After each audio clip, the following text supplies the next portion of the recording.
लड्डू गोपाल कैसे प्रकट हुए? दरअसल ब्रजभूमि में भगवान श्री कृष्ण के परम भक्त रहते थे। उनका नाम था कुंभन दास। कुंभन दास का एक पुत्र था रघुनंदन। कुंभन दास हर समय प्रभु श्री कृष्ण की भक्ति में लीन रहते थे। पूरे निजम से भगवान की सेवा करते थे। वे उन्हें छोड़कर कहीं नहीं जाते थे ताकि उनकी सेवा में कोई विघ्न ना हो। एक दिन वृंदावन से उनके लिए भागवत कथा करने का न्योता आया। पहले तो उन्होंने मना कर दिया, लेकिन लोगों के जोर देने पर वे कथा के लिए जाने को तैयार हो गए। उन्होंने सोचा कि भगवान की सेवा की तैयारी करके वे रोजाना कथा करके वापस लौट आएंगे, जिससे भगवान का सेवा का नियम भी नहीं छूटेगा।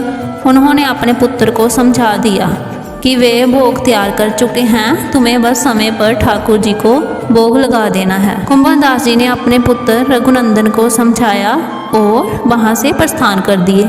रघुनंदन ने भोजन की थाली ठाकुर जी के सामने रखी और सरल मन से आग्रह किया, ठाकुर जी आओ और भोग लगाओ। उसके बाल मन में जो छवि थी कि वे आकर अपने हाथों से भोजन करेंगे, जैसे हम सब करते हैं। उसने बार बार ठाकुर जी से आग्रह किया, लेकिन भोजन तो वैसे का वैसा ही रखा रहा।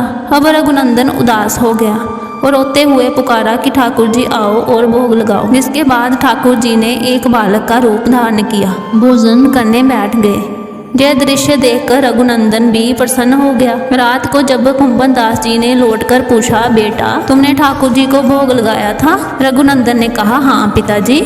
उन्होंने प्रसाद मांगा तो पुत्र ने कहा कि ठाकुर जी ने सारा भोजन खा लिया। उन्होंने सोचा कि बच्चे को भूख लगी होगी तो सारा भोजन उसने ही खा लिया होगा। अब तो ये रोज का नियम हो गया कि कुंभन दास जी भोजन की थाली लगाकर जाते और रघुनंदन ठाकुर जी को भोग लगाते, और जब वह वापस लौटकर प्रसाद मांगते तो एक ही जवाब मिलता कि ठाकुर जी ने सारा भोजन खा लिया। कुंभन दास जी को अब लगने लगा कि पुत्र झूठ बोलने लगा है। कुंभन दास जी ने एक दिन लड्डू बनाकर थाली में सजा दिए और छिपकर देखने लगे कि बच्चा क्या करता है। रघुनंदन ने रोज की तरह ठाकुर जी को पुकारा तो ठाकुर जी बालक के रूप में प्रकट होकर आए और लड्डू खाने लगे।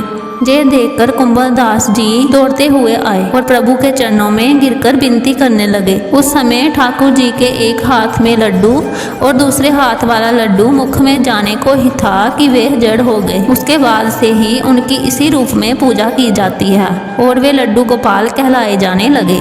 जिनके घर में लड्डू गोपाल जी हैं वे सब राधे राधे बोलें। जिनके दिल में लड्डू गोपाल जी हैं वे सब भी राधे राधे बोलें। वीडियो अच्छी लगी हो चैनल को लाइक शेयर और सब्सक्राइब करें। जय श्री राधे श्याम।